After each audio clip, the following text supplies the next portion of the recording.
My Lords, I too rise to speak in support of Amendment 4, and I thank Baroness Lister for tabling this amendment. I'm very aware that my friend, the Right Reverend Prelate, the Bishop of Durham, is a co-signatory and is unable to be here today to speak. Levelling up, as the government's white paper initially outlined, is about equally spreading opportunity across our country. It's about challenging unfairness and allowing people to live more fulfilling lives. Thank you, Lord Bird, for that inspiring speech. These are aims that surely all of us welcome, but I can't see how this will ever be achieved unless this bill includes reducing child poverty. This is about the present and the long-term future. As has already been said, the latest statistics are that there are 3.9 million children living in poverty in this country. That's more than 1 in 4. With more and more families turning to food banks and the experience of persistent poverty tripling a child's likelihood of having mental health problems, this cannot continue. And what does it mean for years to come when these children are young people and adults? Even if you are lukewarm regarding care and flourishing, none of this makes long-term financial sense, and it certainly won't lead to long-term levelling up.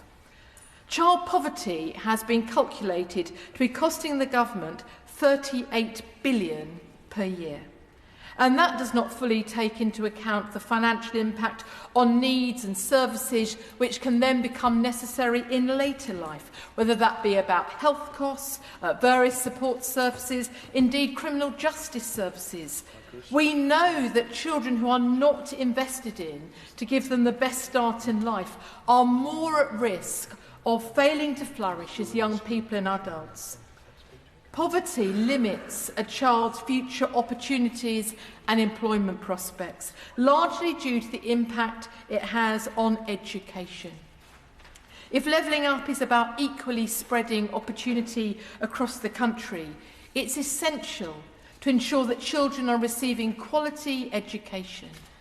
Yet how can we expect them to receive quality education when so many are facing the realities of poverty?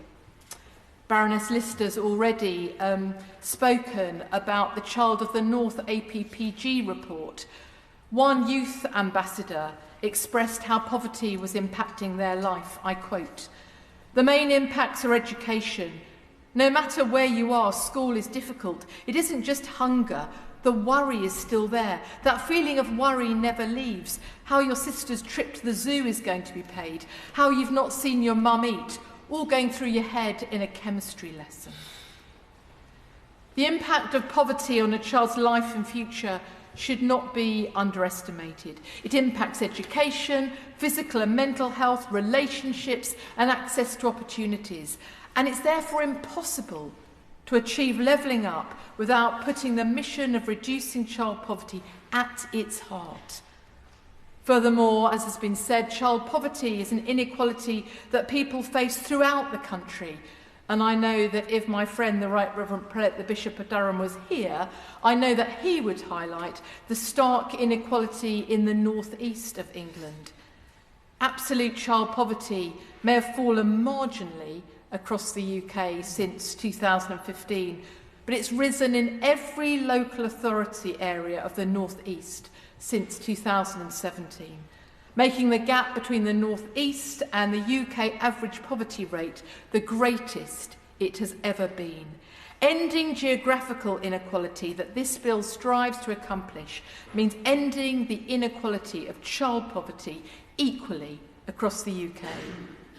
Prioritising a strategy around reducing child poverty will not only improve the well-being of millions of children throughout the country, allowing them to flourish, but it will also improve employment prospects and earnings, increasing economic growth and benefiting the country overall.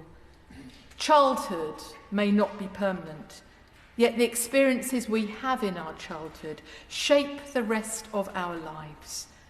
Reducing child poverty in every local authority and across the country must be a priority now, because without doing so, levelling up will be nothing more than a distant fantasy.